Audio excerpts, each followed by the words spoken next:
नमस्कार दोस्तों, मैं विजय तिवारी। स्वागत है आपका हमारे YouTube channel the book society में, जहां हम आज की क्लास में सब्जेक्ट कोड BPAG 174 के चैप्टर नंबर 10 की चर्चा करेंगे। जहां हमारे चैप्टर का नाम है सतत विकास में शिक्षा की भूमिका।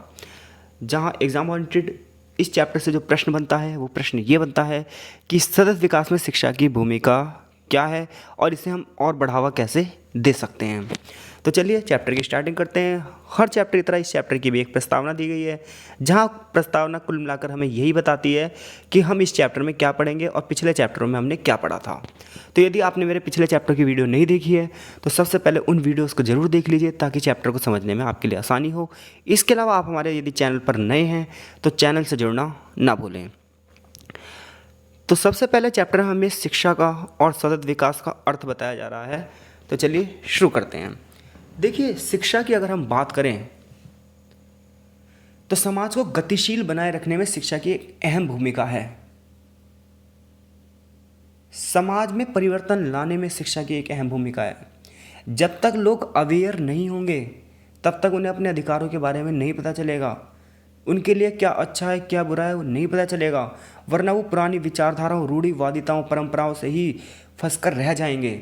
यदि समाज को परिवर्तन लाना है, समाज को इस हिसाब से बनाना है कि समाज गतिशील रहे, आज की पीढ़ियों का भी विकास हो और आने वाली पीढ़ियों का भी विकास हो, इसके लिए समाज को शिक्षित होना बहुत ज़्यादा ज़रूरी है। ऐसे में बात यह आती है, भूमिका शब्द से हम क्या समझें। तो एक व्यक्ति एक परिस्थिति में, एक स्थिति में क्या भूमिका निभा रहा है, क्या कार्य कर रहा है, ये उसकी भूमिका को समझाता है।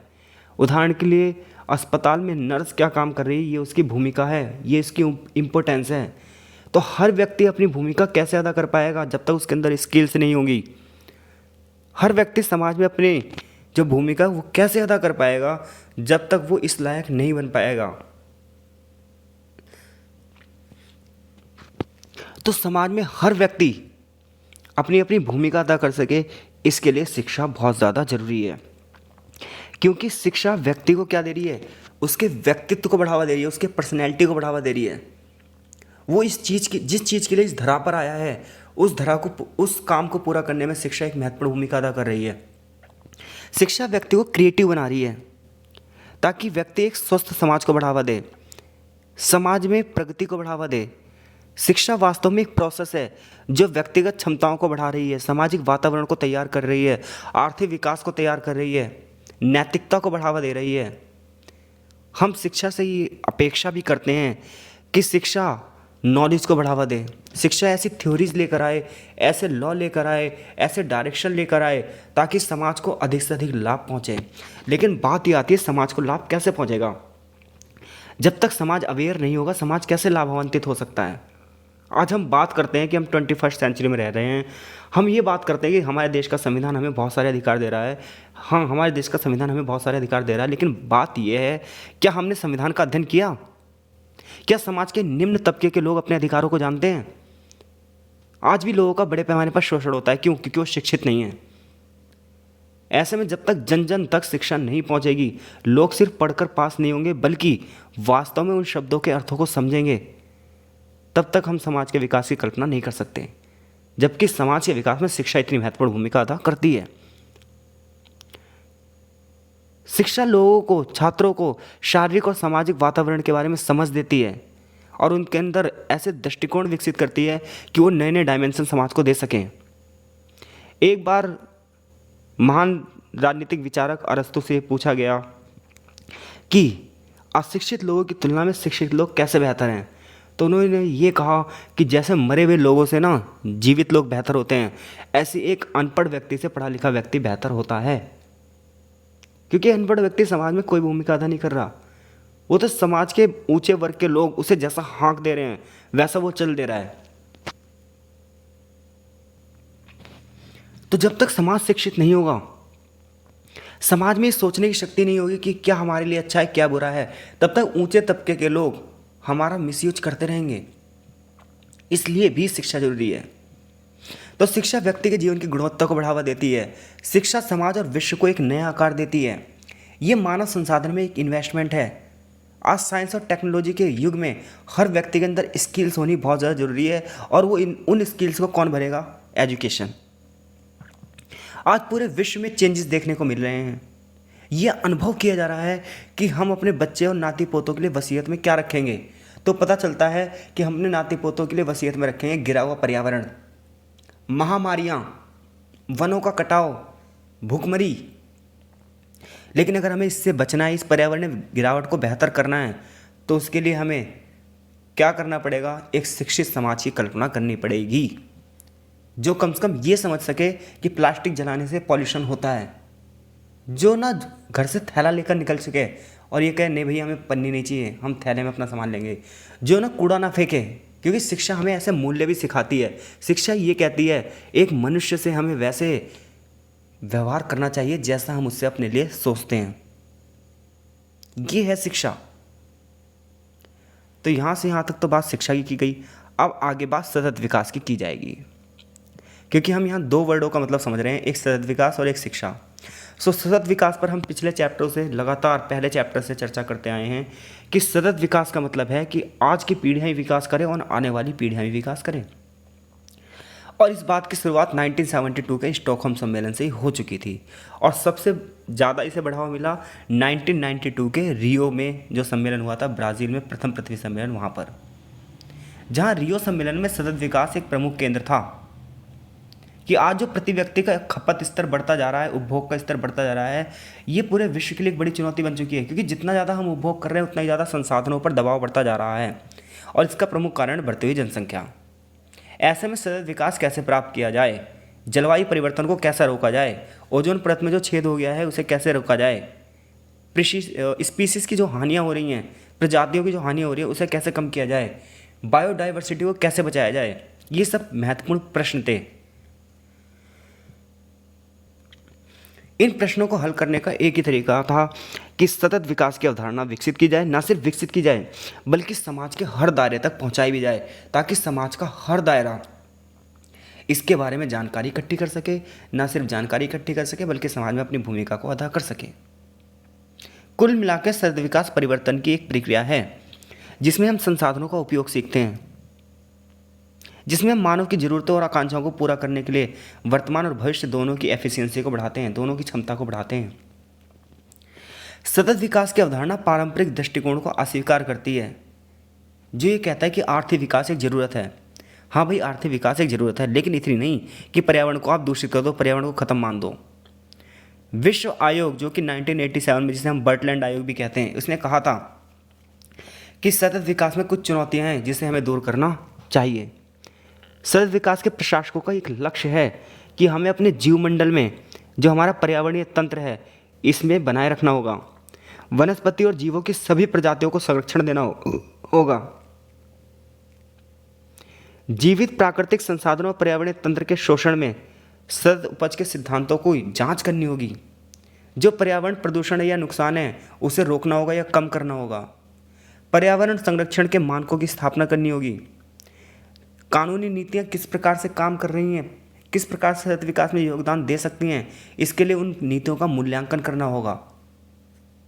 और प्रदूषण का जो हानिकारक रूप है उसे सभी मामलों में ख़त्म करना होगा और लोगों को जागरूक करना होगा इसके बारे में।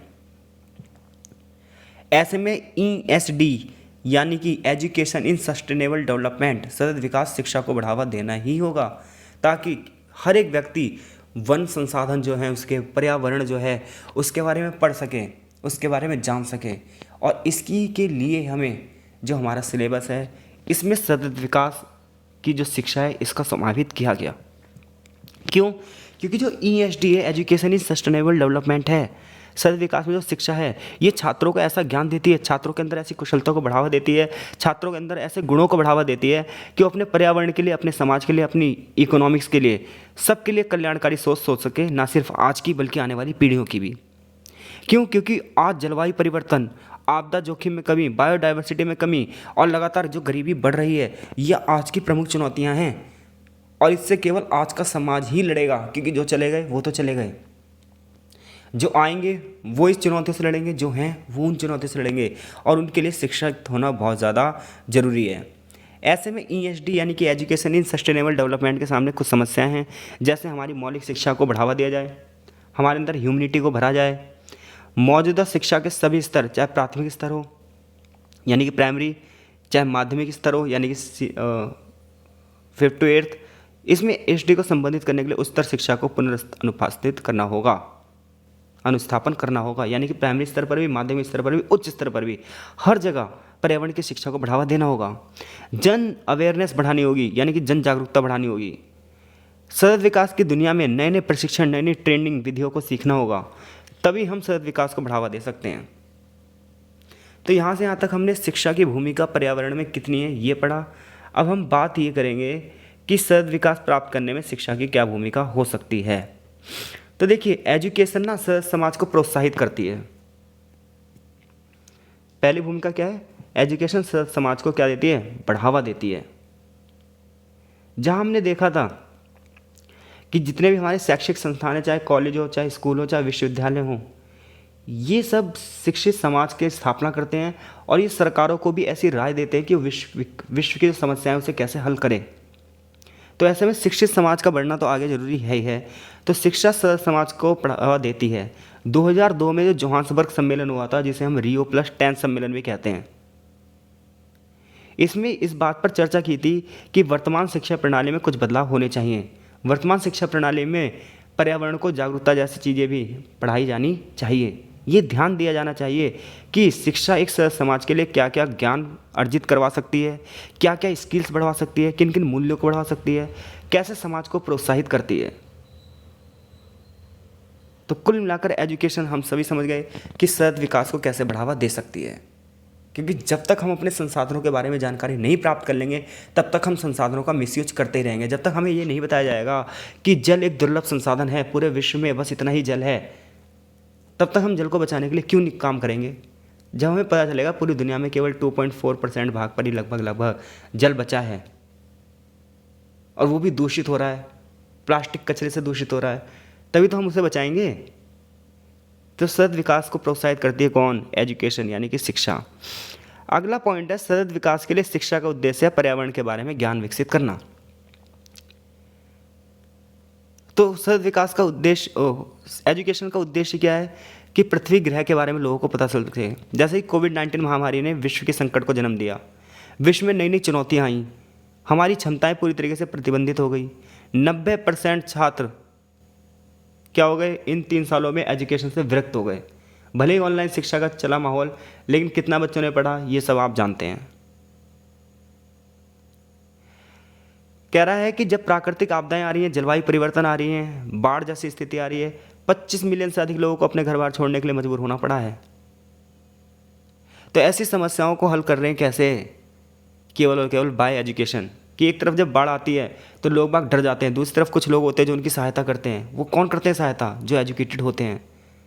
सो सतत विकास के लिए शिक्षा कितनी ज़्यादा महत्वपूर्ण है, ये बात हमें यहाँ पता चलती है। इसके अलावा जो एजुकेशन है वो सतत विकास के सिद्धांतों और कार्यों को एकीकरण करती है। यानी कि देखिए, विश्व की बड़ी बड़ी संस्थाएं, चाहे यूनेस्को हो, चाहे अपने देश का पर्यावरण मंत्रालय हो, ये जब जनता के लिए कुछ नीतियाँ लेकर आ रहा है तो वो ये भी सोचता है कि जनता अपनी जिम्मेदारियां निभाएगी और उन नीतियों को लागू करवाने में अपना प्रयास अदा करेगी। लेकिन बात ये होती है, जब समाज शिक्षित ही नहीं है, उन नीतियों को समझ ही नहीं सकता, तो नीतियां प्रभावकारी कैसे होंगी?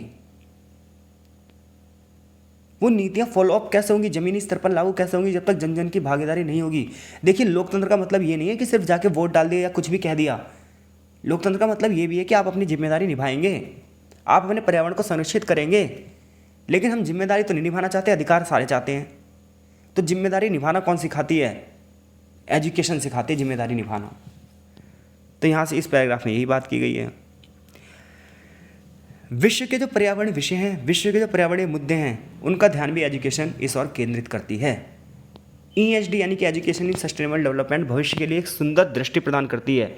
इसका प्रमुख उद्देश्य ये होता है कि गरीबी कैसे खत्म की जाए, नागरिकता को कैसे बढ़ावा दिया जाए, अंतर्राष्ट्रीय स्तर पर शांति कैसे स्थापित की जाए, न्याय कैसे स्थापित किया जाए, मानव अधिकार कैसे स्थापित किया जाए, जेंडर इक्वलिटी कैसे बढ़ावा दिया जाए, एक निगम की जिम्मेदारियाँ क्या होंगी, ये सब पढ़कर ही हम सीख सकते हैं।